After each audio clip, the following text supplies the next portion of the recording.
Assalamualaikum warahmatullahi wabarakatuh. Waalaikumsalam warahmatullahi wabarakatuh. Selamat pagi semuanya. Pagi Ibu. Oke. Bagaimana kabar kalian hari ini? Baik. Alhamdulillah baik Bu. Alhamdulillah Ibu senang mendengarnya. Nah, hari ini kita akan melakukan kegiatan bimbingan kelompok dengan topik membangun motivasi belajar. Sebelum kita memulai kegiatan kita, sebaiknya kita berdoa dulu agar kegiatan kita hari ini lancar. Berdoa dimulai. Berdoa selesai. Sebelum kita lanjut, sebaiknya kita perkenalkan diri dulu. Perkenalkan, Ibu Ode Cindy Karmasari, bisa kan panggil Bu Cindy. Selanjutnya, Perkenalkan nama saya Fitri Ramadhani. Perkenalkan nama saya Wati Ganing. Perkenalkan nama saya Indri Yulianti. Perkenalkan nama saya Sela Monita. Oke. Selanjutnya kita melakukan ice breaking agar kita lebih semangat lagi untuk mengikuti kegiatan ini.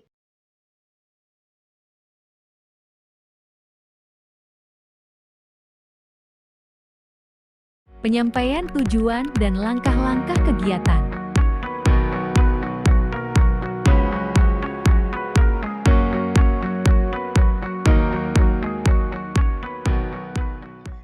Baiklah, jadi kita sudah melakukan perkenalan, melakukan ice breaking, dan Ibu juga tadi sudah menyampaikan tujuan dan langkah-langkah kegiatan kita, yang mana akan dilaksanakan kurang lebih 90 menit.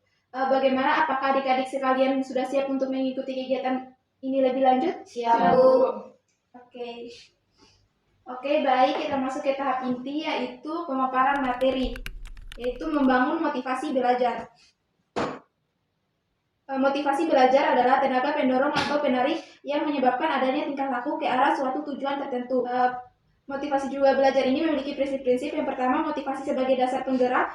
Yang kedua, motivasi intrinsik. Yang ketiga, motivasi berupa pujian. Yang keempat, motivasi berhubungan erat dengan kebutuhan belajar. Yang kelima, motivasi dapat memupuk optimisme dalam belajar. Selanjutnya, bentuk-bentuk motivasi belajar yaitu memberi angka, hadiah, saingan, kompetensi, ego, memberikan ulangan, mengetahui hasil, ujian, hukuman, dan lain sebagainya. Faktor-faktor yang dapat mempengaruhi motivasi belajar ada dua, yaitu faktor internal dan eksternal. Faktor internal ini berasal dari dalam diri individu, sedangkan faktor eksternal ini berasal dari luar individu. Selanjutnya, cara meningkatkan motivasi belajar. Yang pertama yaitu tetapkan tujuan belajar. Yang kedua, kalian buat jadwal belajar. Yang ketiga, tentukan gaya belajar. Yang keempat, hindari gangguan belajar. Yang kelima, ciptakan suasana belajar yang nyaman. Yang keenam, istirahat sejenak saat belajar. Terakhir yaitu beri reward setelah belajar. Oke, dari pemaparan Ibu tadi, apakah ada yang ingin ditanyakan? Tidak ada Bu. Sekarang Ibu ingin tanya, menurut kalian seberapa penting motivasi belajar itu? Saya Bu. Oke, silakan. Motivasi belajar itu kayak bahan bakar. Kalau tidak ada saya jadi malas. Bawaannya itu rebahan terus Bu. Oke, ada lagi yang ingin menyampaikan? Oke. Jadi motivasi ini bikin saya konsisten Bu. Walau capek, kalau saya ingat tujuan saya, jadi gampang malas, apalagi kalau tugas numpuk. Ada lagi? Saya Bu. Oke, silakan Uti dulu. Ya Bu, bagi saya sangat penting Bu, karena kalau nggak ada motivasi, jujur saya gampang malas, apalagi kalau tugas numpuk. Saya setuju dengan Wati Bu. Karena kalau ada tekanan dari keluarga buat dapat juara, itu juga bikin saya lebih termotivasi untuk belajar. Ya, bagus sekali. Itu contoh motivasi ekstrinsik ya. Tapi kalian tahu nggak, motivasi intrinsik itu lebih utama, misalnya kegiatan belajar karena pengen paham atau berkembang. Tapi Bu, kadang saya susah jaga semangat. Awal semester ini semakin semangat. Awal semester semangat, tapi makin lama makin menurun Bu. Nah, itu wajar karena motivasi bisa naik turun. Nah, makanya kita perlu strategi untuk menjaganya. Boleh Ibu tahu lebih detail biasanya kapan kamu mulai merasa kehilangan semangat?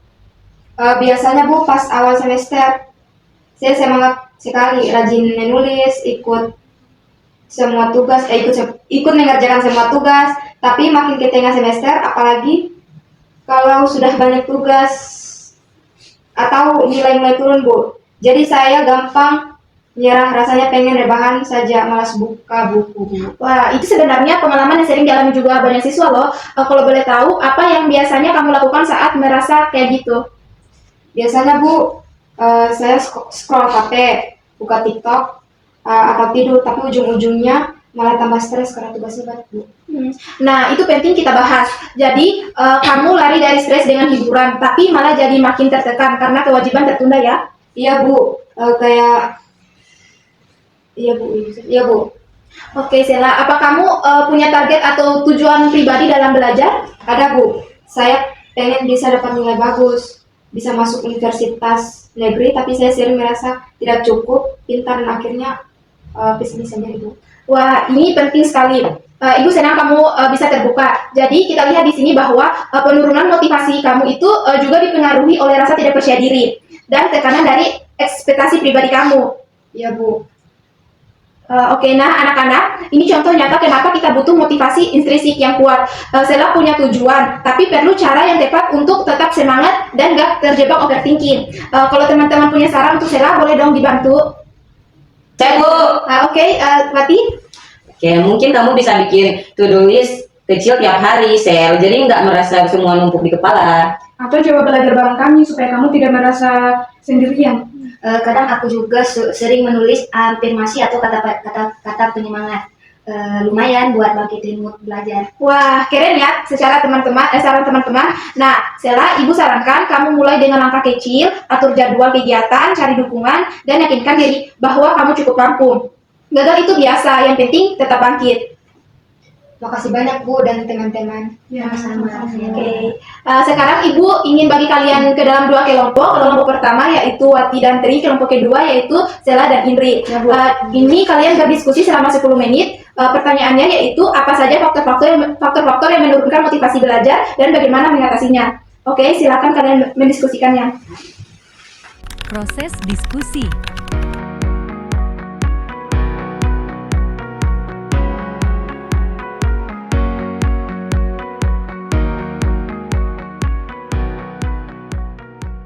Oke, waktunya sudah habis. Selanjutnya kalian mempresentasikan hasil diskusi kalian. Dimulai dari kelompok pertama. Ayo Bu, kami menyimpulkan motivasi menurun karena rasa bosan, lingkungan yang tidak mendukung, dan beban tugas yang menumpuk, Bu. Solusinya itu, Bu, bikin jadwal belajar, istirahat cukup, dan cari teman belajar. Ya, bagus sekali. Oke, kelompok kedua. Kalau dari kami, Bu, itu dia penyebabnya bisa karena gadget, Bu, sosial media, atau punya tujuan yang jelas. Menurut kami, Bu, jadi solusinya itu buat target belajar, matikan notifikasi saat belajar, dan belajar di tempat yang nyaman, Bu. Wah, luar biasa ya. Kalian sudah bisa mengidentifikasi masalah dan solusi secara kritis, ya Bu. Ya, Bu. Berhubung waktu kita sudah hampir habis, sekarang siapa yang mau menyimpulkan hasil kegiatan kita hari ini? Ya, Bu. Oke, silakan. Kesimpulan dari saya, kita belajar bahwa motivasi itu penting dan bisa ditumbuhkan. Kita juga tahu cara mengatasinya saat motivasi menurun. Iya, betul sekali. Ibu harap kalian bisa menerapkan strategi-strategi itu dalam kehidupan, terutama dalam belajar ya. Ya, Ya, Bu. Bu. Terima kasih, Bu. Kayak kita jadi lebih semangat dan termotivasi sekarang. Iya, sama-sama. Ya, Bu. Sebelum itu, Ibu ingin membagikan hasil evaluasi agar Ibu tahu kegiatan kita hari ini berhasil atau tidak.